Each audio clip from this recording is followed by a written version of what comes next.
Tyler Boyd. Yeah. I know a lot of people have been talking about him, and this, I would say between wide receiver free agents, the edge wide receiver, or excuse me, the edge wide receiver, that would be a badass position. The edge free agent class is really strong, and I would say it's a pretty decent for the draft as well here. Tyler Boyd, I don't know how to feel about him in particular. I feel like this is another, it's definitely not as bad as this, but Andre Dillard for Tyler Boyd has come up a lot, and that feels a lot like Ryan Kelly for DGB, in a sense where I'm not saying that, Tyler Boyd is an actual proven player, and you're going to throw that stupid 1,000-yard season in my face, and I'm going to tell you yards don't matter. And he's gotten in the high 900s a couple of times. But he's still a productive player. Very, very talented wide receiver. Always was coming out of Pitt. I would not include Andre Dillard in that trade, and I'm insane. Yeah, that is insane. I would say they need to up their price because they need all the help in the world, and everyone knows that Tyler Boyd can't be there. So I'd be down for it if the Eagles end up winning and you get more in the deal. But I'm not trading Andre Dillard for Tyler Boyd straight up. Yeah, and first off, shout out to the Discord, by the way, because this came up to me from my favorite name in the Discord right now, Turd Ferguson. Turd Ferguson. Turd Ferguson, who's been great in the Discord for the couple weeks we've had him with us. First off, and it's just fun to say this, Turd, thank you. Yes, thank you. And thank you for all the improvements on the Discord, which we love all the feedback as well. So that's what I got to get in the Discord, folks, is really what we're saying here. But he proposed the idea of Tyler Boyd, and the idea makes sense, right? Yep. You look at the Bengals, their line's dog shit. They've got a lot of receivers. Chase is great. T. Higgins is great. They should have taken over Rager. And who else? Even like Uzama, although he's a free agent. That guy's a productive receiving target, and all of that works for the Bengals. So, okay, you got all the receivers. You need line help. Eagles are the opposite. All the line help, no receivers. So you make a swap. You get Boyd in as a number 2 receiver. He's probably cheaper than a DJ Chark right now is going to be on the market, or an Allen Robinson is going to be on the market. He's $8 million the next 2 years. You can't have Howie just, not want to take an injured wide receiver in free agency, though. It's just catnip. Well, yeah, in the draft he could do that too. I'm still on the Jamison Williams train because because he had a major injury. So okay, do the Eagles go after him in the second round and sniff around? So we'll see where that goes. But yeah, like Tyler Boyd is a guy, you've seen him play at a professional level. He's done it for a while. He's been very productive. He had good seasons when AJ Green went down. He could be the lead guy if you need him to, although he's not like that guy all the time. And you'd have him for 2 more years at a really good deal, and he's 27. Like, there's a lot that lines up there. So if you're getting Andre Dillard and you're shipping him out, or I'll throw this one out, because Matt Maratea in the newsletter a couple of weeks ago, he wrote the idea of getting rid of Sayamalo. And I was like, oh, that's kind of interesting. You got Dickerson. Kelsey's probably coming back for another year. Yeah. You figure they're going to draft an offensive lineman. They've got guys that play a lot of spots. You could go and move Sayamalo. So you trade Sayamalo, who's played everywhere, so whatever gap they need to fill, he can fill that for them. And then you go and you bring in Tyler Boyd. And then that's really rich, man. Do you add picks? Maybe I don't know. To me, I know it seems as and granted.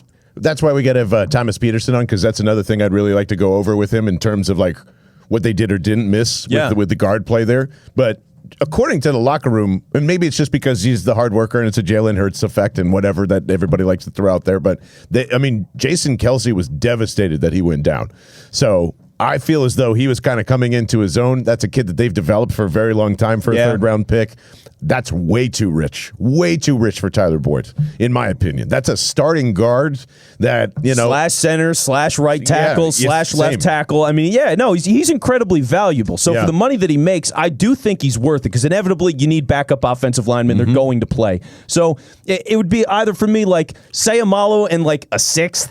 You know what I mean? Like something really late, or it'd be Dillard in a 4 is pretty much where I'm at for Boyd. Taylor, can you remind me of his contract? Because I feel it is like one of the most team-friendliest contracts for an offensive lineman.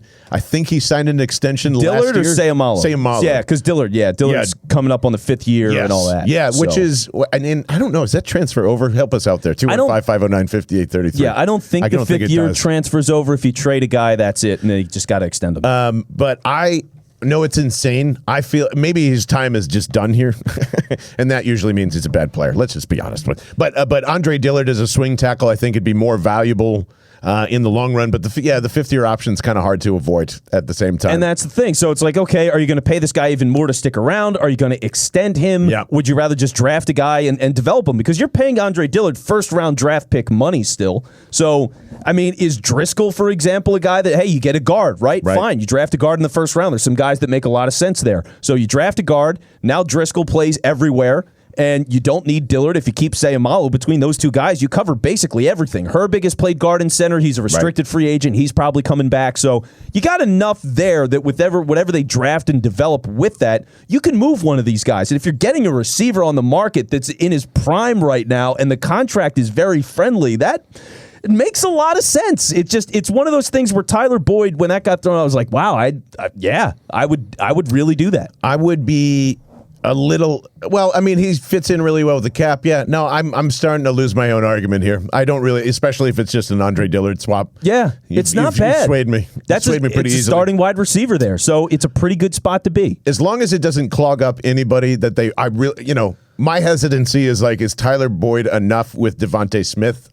I don't know. And that's a good point, right? Here's where I'm at with the wide receiver spot. Here's what I've realized. They have the opportunity right now to get a lot of different people to be that guy. I mean, on the high end, the highest of high ends is you go after Devontae Adams. We can talk about that another day.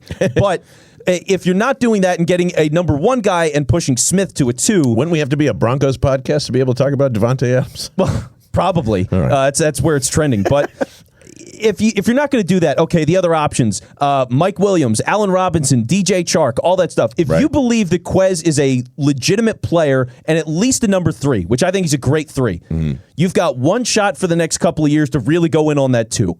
And you want to make sure you have the right guy. So if Tyler Boyd's available and the deal makes sense, sure. But if it costs you a little bit more and you think Chark is a better guy or Robinson's a better guy, then do that. Mike Williams, if you want to do that, because he's that vertical threat. He's been one of the best deep ball guys in the league. So I think this is your moment. If Jalen's here, I think I'd rather dive Mike Williams, and maybe Tyler Boyd fits into that too. Actually, if you did that, you made a small trade to get I like that. That's a nice rounded wide receiving core. You have a guy that can overcorrect for Jalen's inaccurate deep balls and things like that. Yeah, and give him some help, which is exactly what he needs. Yeah, and I'd be down for that. And at the end of the day, the best part is there's really no awful answer here, right? In the moment, obviously, certain guys are going to get injured. They're not going to be productive. They're going to look awful. All that stuff. In 7 months. But well, maybe. And Mike Williams is the one guy that scares me for that. Yeah. Because if I don't trust Hurts with the deep ball that much, which I don't, then why am I getting Mike Williams? Why am I going in with him as the 2? Because he won't lose a contested catch.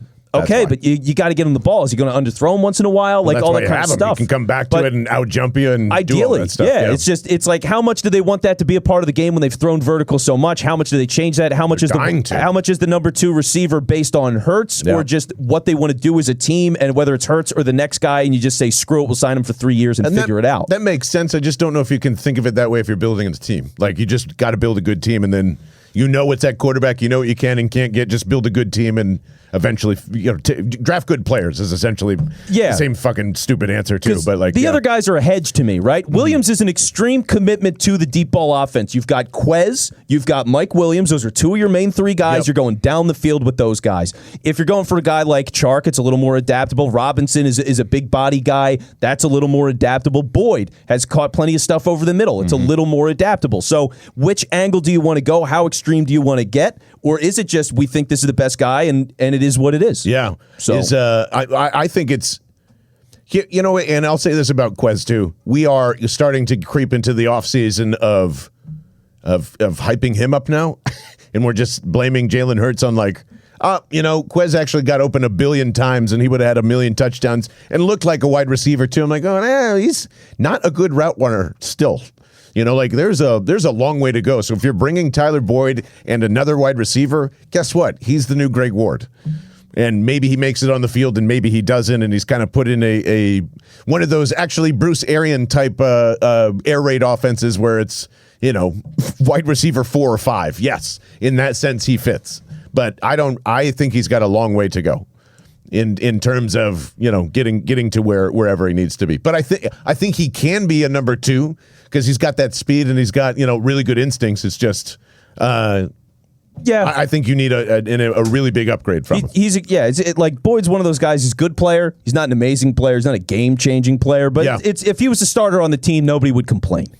So it's an interesting idea.